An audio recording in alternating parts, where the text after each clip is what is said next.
Welcome in to the Rockies Insider. I'm your host, Patrick Lyons. On arbitration deadline day, what the heck does that mean? Should you be concerned as a Rockies fan? What do the signings of Austin Gomber, Justin Lawrence, and Ryan Feltner mean for the Rockies next season?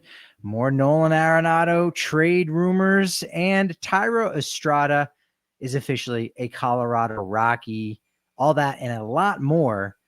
Estrada was officially signed. We learned about the deal about the Rockies acquiring Thairo Estrada after he was let go by the Giants, and it was a logistical situation there. Of course, players need to get a physical. If you're out of the country, that becomes a lot harder to do. But on Thursday, January 9th, that deal becomes official, and Estrada ended up speaking to us in the Denver media, really just the Rockies beat reporters, talking to the 28, soon-to-be 29-year-old second baseman about what went into this decision, his expectations for the Rockies this next season. Ultimately spoke with us for about 25 minutes with the help of an interpreter, one of the great folks in the Rockies communications department, and really expressed a lot of excitement about coming back to play at Coors Field, a place where Estrada's had a ton of success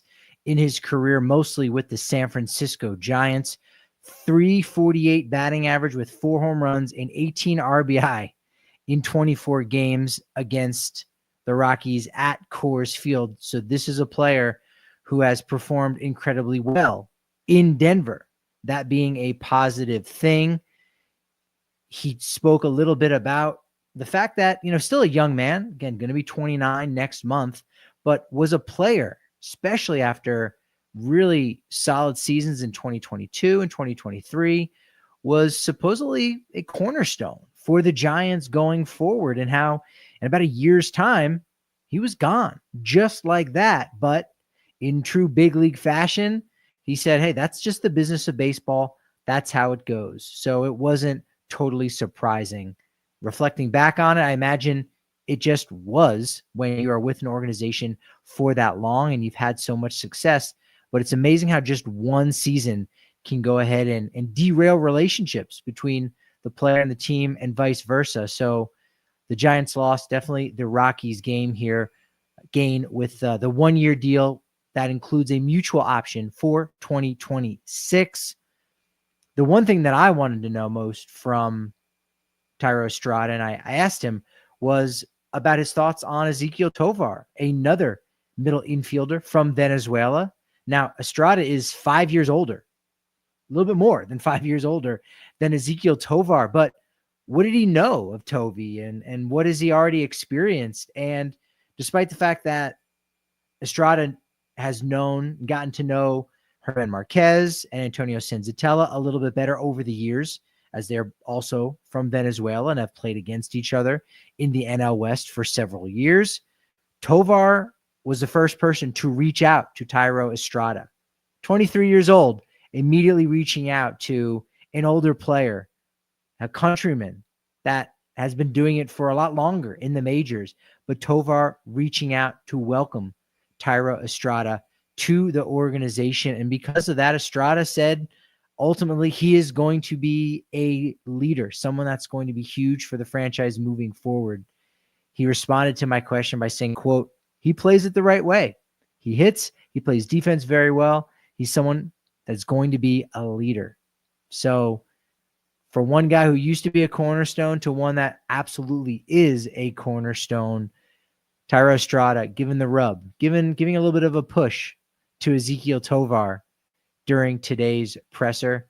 And Estrada, does intend to lead as well. He's probably not going to be at the top of the order. And that was one of the questions I had for Bud Black last month at the winter meetings. He's probably more of a bottom of the order bat, as his on-base percentage isn't that great. There's a strikeout in there. But in general, the one way that Estrada can lead is with his legs. 20-plus stolen bases during 2022 and 2023. And he said, quote, of the Rockies, it's a team that can be aggressive in all facets of the game, one that can steal bases, but one that can play small ball if necessary. But the thing that attracted me the most is that all these guys want to play and want to win as a baseball player, I always want to go somewhere where everyone has that common mindset. So Estrada very much encouraged by the youth on the roster for 2025 going forward. And for those fans out there saying, well, that's nice for Estrada, but isn't he now blocking some of that youth? Not exactly. And obviously there's going to be some reticence for Rockies fans saying, hey, I've seen these veteran type players come in before, and I've seen a scenario where they're supposed to maybe play the first half of the season, and then you trade them at the deadline because their value is going to be decent, or you're going to just get rid of that player to create room for those younger players. I've seen it a million times over, and that veteran player is not out of the way. That veteran player stays there. Even if they're not contributing a ton, they end up sticking around for the duration of the 6-month season. I would say, sure, you're not wrong to have that thought and that takeaway from these comments and from the general overall signing of both Thairo Estrada and Kyle Farmer, who is going to serve as a utility infielder for the team this season. But you can only have it one way. You can't have it both ways. If you don't sign a veteran guy, all you're able to do is rely on those young players who may not be ready yet. You are forced to use Ryan Ritter and forced to use Ezequiel Amador when they may not be ready and hurt their development. You very much can hurt their development. But if you can allow them a little more time, a little more seasoning down in AAA, then when they are ready, then when they force the Rockies' hand in the most positive of ways, Estrada can be moved out of the way, and then that creates that playing time for that young player. Hasn't gone like that a ton over the last 6 losing seasons for the Rockies. But we've started to see a lot more willingness by not just Bud Black, but the organization to give an opportunity to those young guys when it is their time, when they do force the hand of the Rockies. And so I think this creates a scenario where Thairo Estrada is the incumbent, obviously at second base, but now Ezequiel Amador, again, is still working on those areas that he needs to improve. Same with Ryan Ritter. And when those guys are ready, they can go ahead and take that mantle from Estrada. And if they're not ready at all in 2025, at least that development that they got in AAA, those consistent at-bats with the Isotopes, will increase the likelihood that they do develop as hoped in 2026. But you bring them up to the majors when they're not ready. You saw what it was like for Ezequiel Amador last summer when Brendan Rodgers went down. Wasn't great, wasn't awful, but certainly wasn't what you might have been hoping for out of a top prospect like Ezequiel Amador. You know, Brenton Doyle might be more of an exception where he was thrust into that spot in late April, but he had the defensive prowess to be able to withstand some struggle at the plate. And he got better as the season went on. He improved a little bit, and he was able to come back in 2024 and be that much better. So Doyle is somewhat of the exception to that rule, but you can have the veteran now and then go to the prospect. But if you don't have the veteran at all, you risk exposing the prospect. And you're hearing this. Some of you might even be banging the steering wheel if you're on your way into work or on your way home, or if you're watching at home, saying, I've heard that time and time again, and I'm kind of tired of it. Just let the kids play. If it ruins them, then I guess it just wasn't meant to be. And I don't blame you if you have that thought. I don't blame you if that's your sentiment right now, is err on the side of just let them play. They'll figure it out or they won't.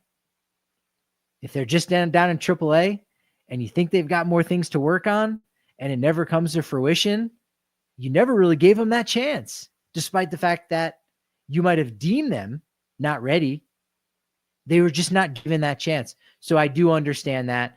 And I'm probably more on that side of, hey, let some of these young guys get the opportunity now, sooner than later, than blocking them with a veteran. So I am of that mindset. That being said, I do understand where the Rockies are coming from with this signing. Rockies also avoid arbitration with 3 players: Austin Gomber, Ryan Feltner, Justin Lawrence. Gomber getting $6.35 million. Feltner, $2.275 million, and Justin Lawrence, $975,000. What does that mean? Nothing. It really means nothing. Every year, I always find it funny, the reactions of some people when these announcements are made that Austin Gomber signs a 1-year deal, like, oh, hey, that was a really good signing. No, they just agreed on how much he would make. That's what arbitration is. Players usually get 3 to 4 years of arbitration. More times than not, it's 3. But they go to arbitration and they have the ability to negotiate their next contract. They're no longer making the league minimum. So now they can make more based on track records of players that came before them. You can look and say, hey, you know what? I was about as good as this other player was the last couple years, and this other player 6 years ago. And here's what that guy got. This is what I should be making in that ballpark, give or take. And both teams, both the team and the player will have a conversation about that. And if the numbers line up, they'll agree to it, done deal. Sometimes, and this is very rare for the Rockies case, they usually are able to figure out a working number. But some teams do what's called file and trial, where they know that they are just not going to agree to a deal with a player, and they're going through the arbitration process, because when you go to arbitration, there are 3 people that are not baseball folks at all. And so they don't really know the value of an RBI or of a save or making 30 starts in a season consistently. As a baseball fan, you know that has a lot of value. Even if you've got a 4.5 ERA, posting 30 starts for 4 consecutive years, that's got a lot of value.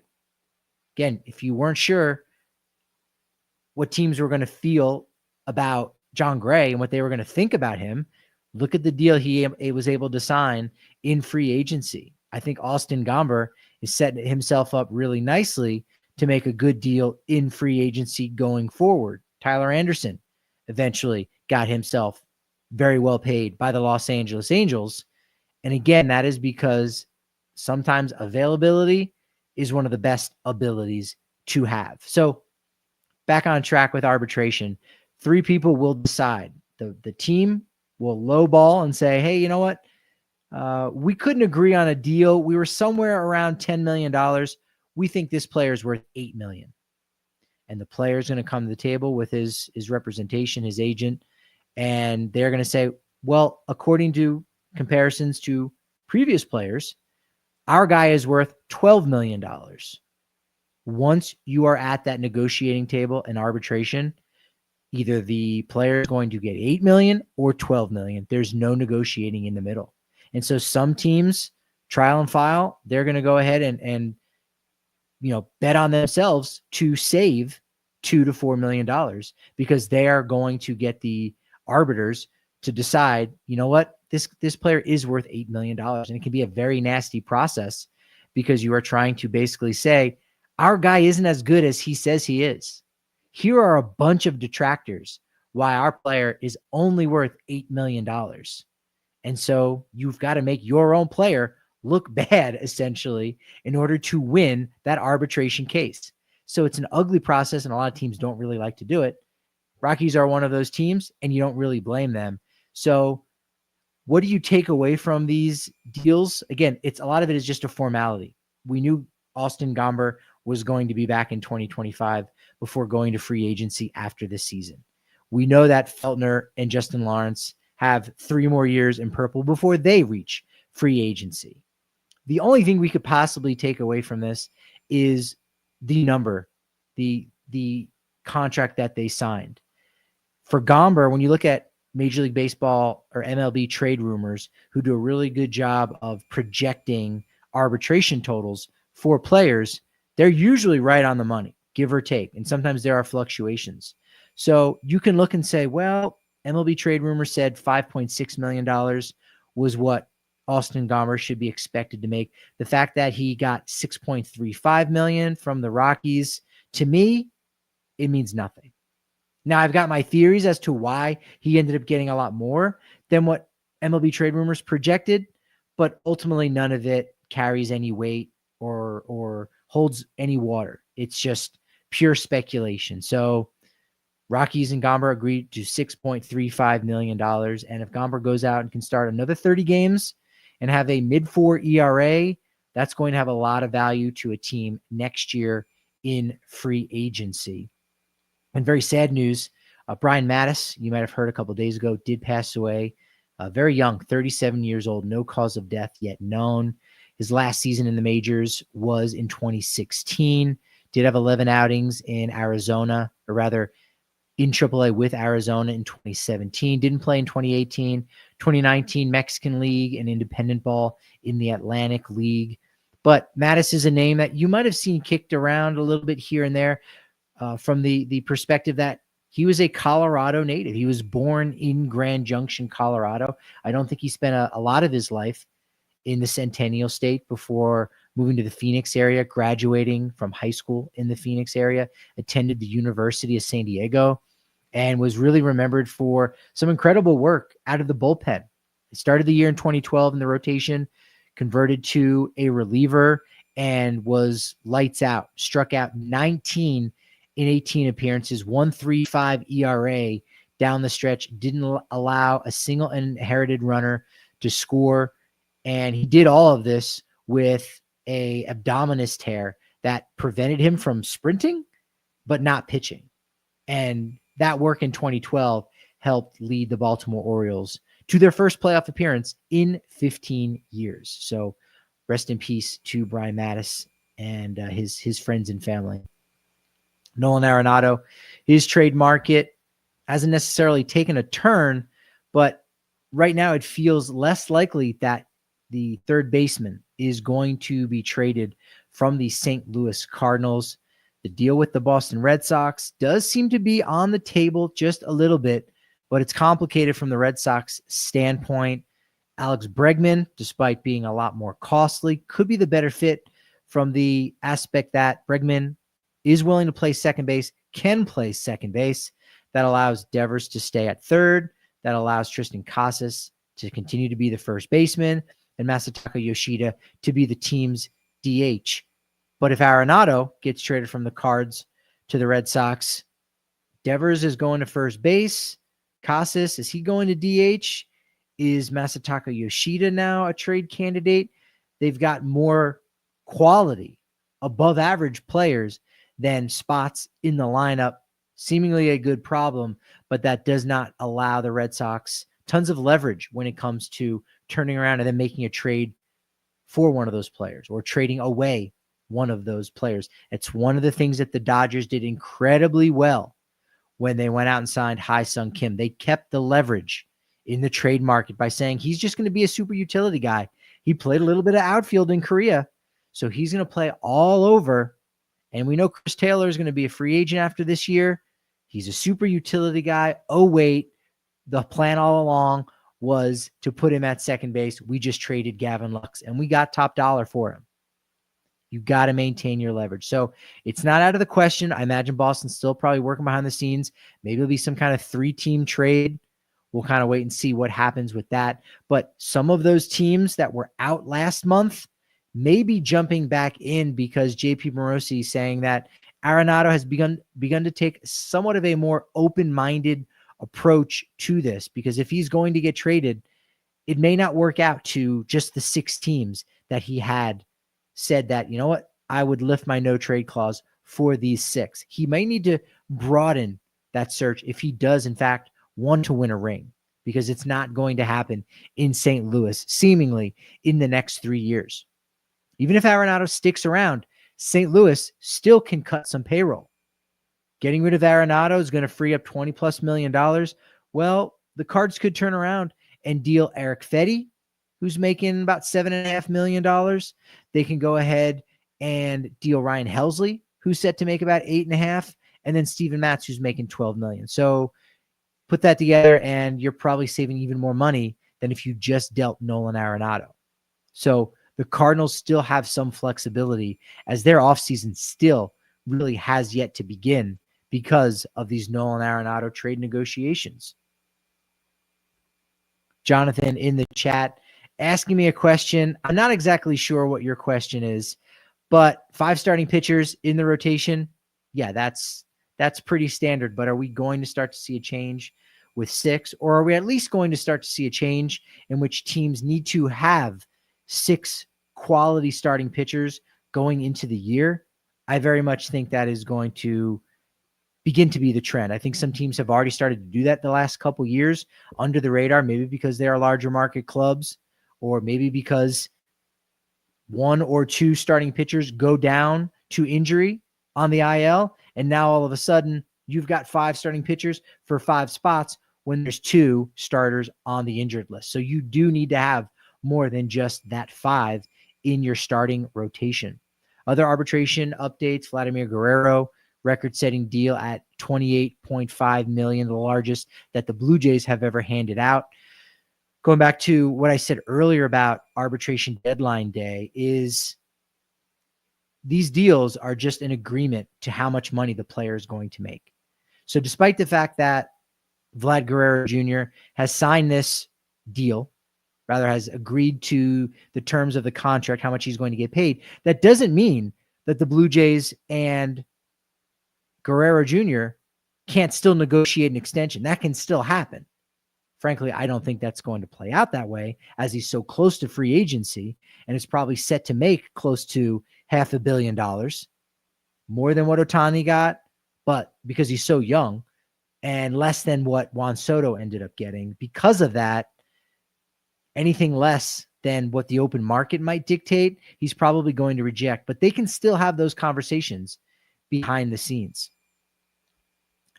You also had Framber Valdez with Houston, $18 million. Luis Ariz at $14 million. Dylan Cease at 13.75. And Stone Animals, thanks for the clarification. What is the starting 5 going to be for the Rockies rotation in 2025? Got an article coming out on Just Baseball, should be on Friday, depending on when you listen to this.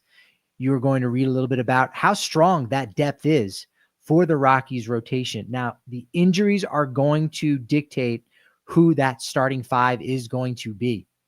But locked in, guaranteed, the top 3 right now are going to be Kyle Freeland, Ryan Feltner, Austin Gomber. In fact, if I'm Bud Black, that is probably who's going out games 1, 2, and 3. It's going to be Freeland. And if you want to say Gomber maybe deserves an opening day start, sure, you could definitely make that case. But it's going to be Freeland, Feltner, and Gomber to split up the 2 left-handers. And then you really just have to hope that Germán Marquez and Antonio Senzatella can start the season on time, be totally fine. Marquez was shut down after his one start, after the record-setting performance where he finishes with the most strikeouts in franchise history. Senzatella did have 3 starts towards the end of the year, which was really nice. And then after that, again, those final 2 spots in the rotation then really become up for grabs. Does one of them, I don't imagine either of them start the year on the 60-day IL. We'll get a much better idea next month when pitchers and catchers report. But you hit the nail on the head, Stone Animals. There is some depth here. You've got Bradley Blaylock, who looked really solid in a couple starts last year. Tanner Gordon is there as a depth piece. And let's not forget, GM Bill Schmidt did say at the winter meetings that Chase Dollander is going to be given every opportunity to start on the opening day roster and make this team out of camp. He was really solid all year. Remember, after he was taken 9th overall in 2023, the Rockies shut him down. After that season at Tennessee, which wasn't that bad, it wasn't that exorbitant amount of innings, he was shut down and started 2024 in High A Spokane, was outstanding, started the futures game for the National League, then went up to AA and continued to have success.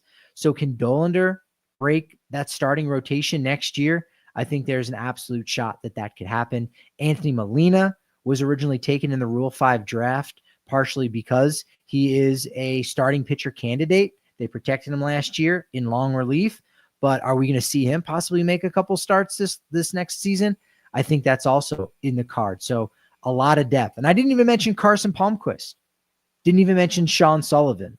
So the Rockies starting pitching depth a lot stronger than it's been in years past. Finally, just want to make a note. Tyler Nevin, you remember that name? Drafted 38th overall by the Rockies, supplemental first-round pick in 2015 out of Poway High School in Southern California. He signs a deal with the Cebu Lions to play the 2025 season in Japan. Salary figures not released on that one. But Nevin never was able to make his debut with the Rockies, got somewhat close, was part of a notable draft in 2015. Brendan Rodgers did make it to the majors, did make somewhat of an impact with the Rockies, as we know. Mike Nicorak didn't quite work out for him. Then you had Nevin and Peter Lambert, who provided plenty of innings with the Rockies the last few years. But Nevin ultimately was traded to the Orioles during that pandemic season in 2020, along with infielder Taron Vavra and Michelle Desson, for Michael Givens, who was later turned around and traded to the Reds that next season in 2021 for Case Williams and Noah Davis. But never appeared for the Rockies last 4 years, was with the Orioles, Tigers, and Athletics. He's a corner infielder, corner outfielder now at this point, but Nevin's still just 27 years old. So a lot more baseball playing ahead of Tyler Nevin. So it'll be interesting to see what that young man is able to do with the rest of his career. A lot of guys have salvaged their career going over to Japan before coming back to MLB. We're seeing Ellie Harris Montero do that. Jake Cave over in Korea. Be interesting to see how those guys end up faring in 2025. But all season long, all 2025 and beyond, you know the Rockies Insider is going to have you tuned in and locked into those Colorado Rockies. So make sure you're following along on all the social medias at Patrick D. Lyons, at Patrick D. Lyons MLB. And make sure you're subscribed to the podcast, subscribed to the YouTube channel, and subscribe to the new Rockies Insider newsletter. All of that is absolutely free. You subscribing is definitely payment enough. Leaving a review can go a really long way towards lifting me in those podcast rankings, putting me in front of a lot of new folks and the new Rockies fans and baseball fans, putting me in front of their faces. That can really go a long way and further build more momentum for me. But as I like to say, momentum, well, it's only as good as my next show. So I'll talk to you then.